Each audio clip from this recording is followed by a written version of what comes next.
Welcome, beautiful souls, to another episode of Uncovering Your Inner Power.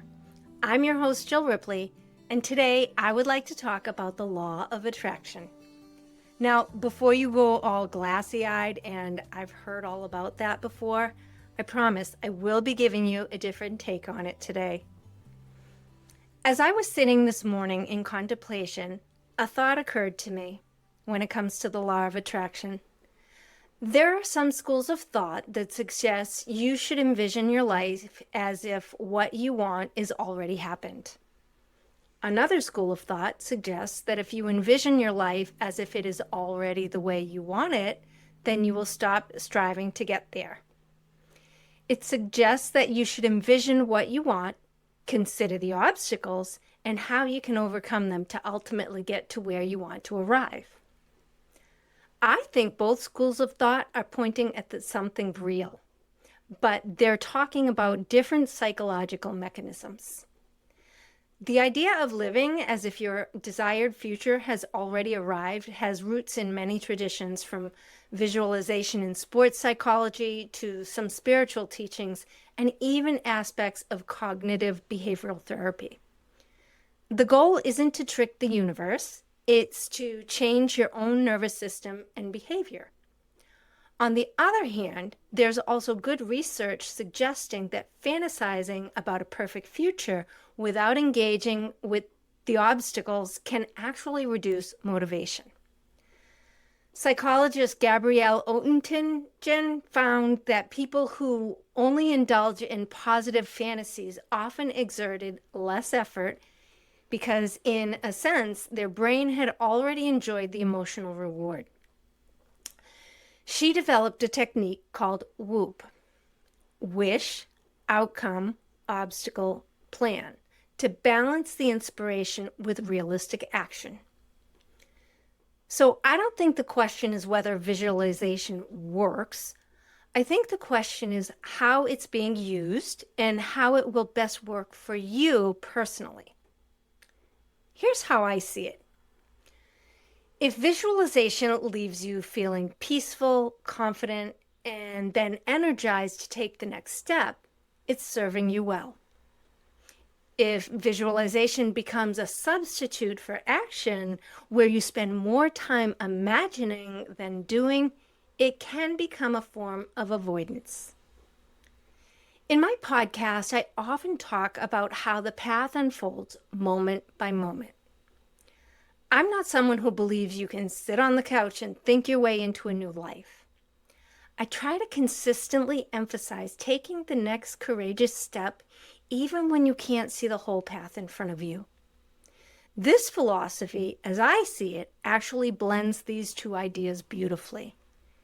Instead of imagining the finish line, imagine becoming the person who naturally navigates towards it. What if instead of trying to convince ourselves we've already arrived, we simply asked a different question? If I were becoming the person I hope to be, how would I meet this moment? Maybe I would have that conversation that I've been avoiding. Maybe I would take the first small step towards something that's been on my heart. Maybe I would care for my body because I recognize that it's carrying me through this life. Maybe I would respond to disappointment with curiosity instead of immediately assuming I've failed.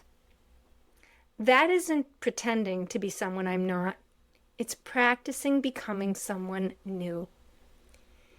And as I was reflecting on this, another distinction came to mind. So often we focus on the things we want to happen outside of us. We want the successful career, the loving relationship, the financial security, the recognition, the dream home. None of these desires are wrong, but they all depend, at least in some part, on circumstances we can't completely control. Then there are the qualities we can choose to embody, regardless of what's happening around us. I can choose to be more patient. I can choose to be more compassionate. I can choose gratitude. I can choose courage. I can choose to trust life a little more than I did yesterday. Those things don't have to wait until I've achieved a particular goal. They're available to me right now. And perhaps that's where the deepest transformation begins. Not by trying to act as though we've already reached the destination, but by gently practicing the qualities we hope will be waiting for us when we get there. Ironically, when you cultivate the internal qualities now, you often make better decisions that improve the external outcomes. You're calmer, more resilient, and more consistent. From a spiritual perspective, which I personally feel is of utmost importance, I tend to think of it this way. The invitation isn't to pretend your prayers have already been answered. It's to cultivate the qualities that would naturally arise from trusting that life is unfolding intelligently. Gratitude, openness, courage, generosity, and patience don't require the outcome to have arrived. They arise from faith rather than certainty. That perspective also avoids the trap of believing every setback means you've failed to manifest correctly. Life still contains uncertainty, loss, detours. Visualizing your future can be a powerful compass, but it's your daily choices that move you towards it. One thought comes to mind that I hope you can embrace. Don't live as though you've already arrived. Live as though you're already becoming. That the trajectory has already been put into motion. That subtle shift keeps your heart open to possibility while your feet remain firmly planted on the path in front of you. Another thing I found myself wondering is whether we're all simply wired a little differently. Maybe the practices that inspire one person don't have the same effect on someone else. Our personalities, life experiences, and even the way our minds process the world shape what motivates us. So perhaps there isn't one perfect approach. Perhaps the invitation is to discover what genuinely helps each of us move forward. For example, some people are inspired by possibility. When they vividly imagine the future they want, it creates excitement and increases their willingness to work for it. Visualization acts like a compass. Others are driven by challenge. If they imagine they've already achieved their goal, motivation fades because they thrive on pursuing something that's just out of reach. They need a mountain to climb. Some people need emotional safety first. Visualization helps calm anxiety and build confidence. Once their nervous systems settle, they're able to take action. Others need realism.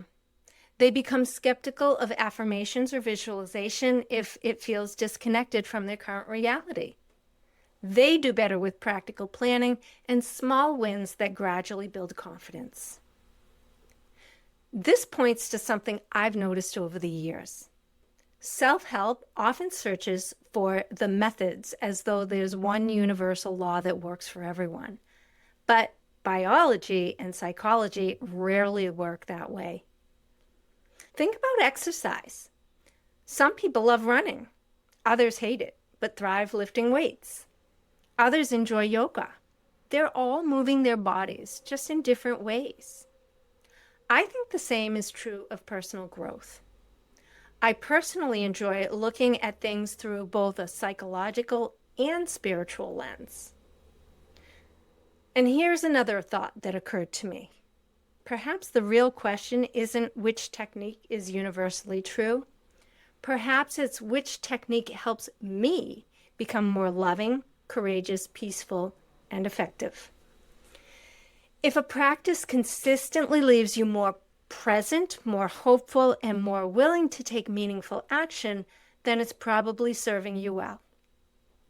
If it leaves you discouraged, passive, or feeling like you're pretending, then it's probably not the right fit, even if it transforms someone else's life. I would like to implore you to be wary of the extremes. In this podcast, I encourage people to listen to their inner wisdom rather than blindly follow someone else's formula. Maybe inner wisdom isn't just about making life decisions, but it also helps us discern which practices actually help us grow. In other words, perhaps the method isn't the magic. Self-awareness is. When you know yourself well enough to recognize what genuinely moves you towards your values and your goals, you can choose the practices that fit you rather than trying to force yourself into someone else's system. So this week, I invite you to simply become curious. Notice what inspires you. Notice what drains you.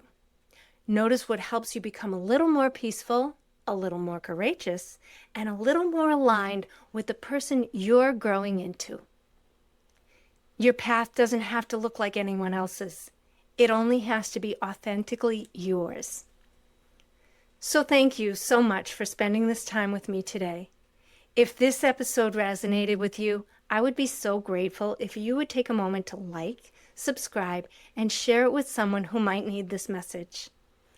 Every share helps this community to grow and reach more people who are seeking hope, healing, and deeper connection with themselves. And if you'd like more encouragement, reflections, and updates on new episodes and upcoming offerings, I'd love to have you join my newsletter.